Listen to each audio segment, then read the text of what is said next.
Francis. Dati, apa masisinig mo kami?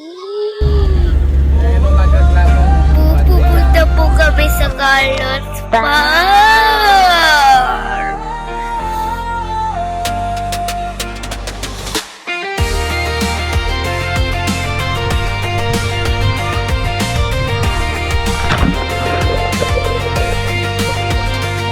Hi guys, sinig mo kami. Uy! Tumalon po yung pinsan ko. Tatalon po si Milan. Kami po ng mga pinsan ko. Tatalon po kami. Ito po yung watapa.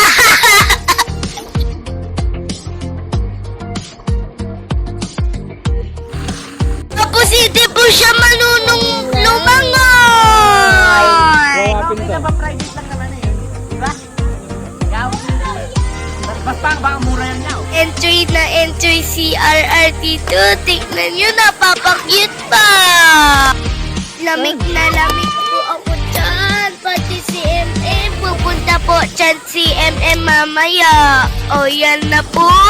Tignan nyo po. Nununod po si Brix. Tulong ay joke lang pala. Hindi para manunong si Brix lumangoy. Enjoy na enjoy po yung wali ko dyan. Yung tignan laban po. Wala rin ito ba?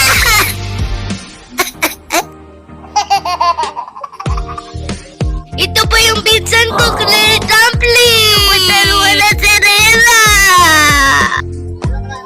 Yan po yung mabait ko na lola. Yan po yung hata namin, lechon. Yan po si Ate Red at saka ng Tita Toots ng Swiss Mimi po. Grabe. Ang galing ni Tita Toots. Si Ate Red, hindi. Kawawa. Ang sarap po ng tubig dito. Ang linis.